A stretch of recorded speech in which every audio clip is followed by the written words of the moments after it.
Hello friends, welcome to Ritika's world. ఈరోజు మనం రథసప్తమికి రథం ముగ్గు ఎలా వేయాలో చూద్దాము. ఇక్కడ చూపినట్లుగా మనం చుక్కలు అయితే అరేంజ్ చేసుకోవాలి. ఇది 15x3 దగ్గర నుంచి మధ్యలో కొన్ని చుక్కలు మిస్ చేసుకుంటూ కొన్ని చుక్కలు అటు 2 ఇటు 2 వదిలేసి చుక్కలు పెట్టుకుంటూ వేసుకోవాలి. మనం ఇందులో అన్నీ కూడా స్క్వేర్స్ వేస్తాము. సో ఈ ఫస్ట్ లాస్ట్ రోలో మిడిల్ డాట్ నుంచి స్టార్ట్ చేసుకోవాలి. ఇలా స్టార్ట్ చేసుకొని ఒక్కొక్క స్క్వేరు యాడ్ చేసుకుంటూ చివరి వరకు వచ్చేసేయాలి. అలానే మనకు పైన కూడా ఒక 15x3 లైన్ ఉంటుంది. ఆ లైన్లో కూడా మనం స్క్వేర్స్ అనేవి అరేంజ్ చేసుకోవాలి. ఇలా ఒక్కొక్క స్క్వేర్ అరేంజ్ చేసుకుంటే మనకు ఈజీగా ఉంటుంది. ఈ ముగ్గు వేయడం అంత ఈజీగా ఏం కాదు. చుక్కలు అనేవి మనం కరెక్ట్గా వేసినట్లయితేనే ముగ్గు కూడా కరెక్ట్గా వస్తుంది.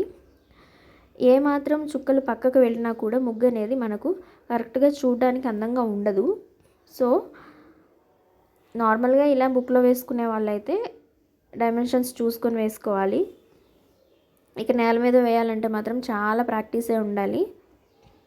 ప్రాక్టీస్ మేక్స్ మ్యాన్ పర్ఫెక్ట్ అంటారు కదా, ఆ విధంగా. లేదు అంటే చాలా కష్టం ఈ ముగ్గు వేయడం అయితే. కానీ ఈ స్క్వేర్స్ పెట్టడం చాలా ఈజీ.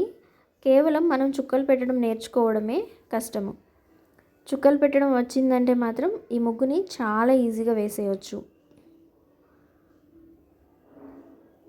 ఇంకా మిగిలిన చుక్కలు ఏమైనా ఉంటే ఇలా మనం చూపిస్తున్న విధంగా కలుపుకుంటూ వచ్చేసేయాలి.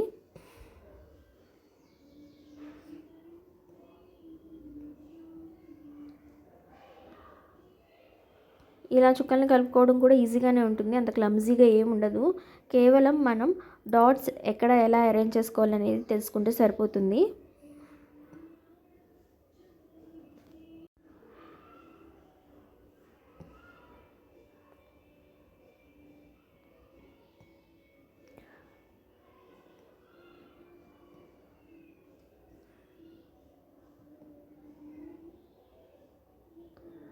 ఫస్ట్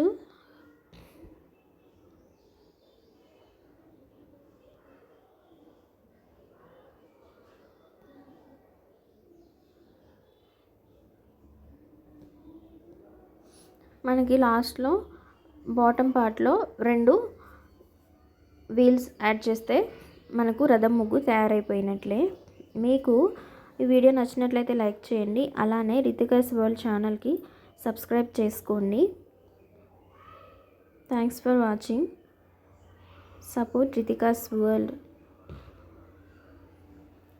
అందరికీ రథసప్తమి శుభాకాంక్షలు.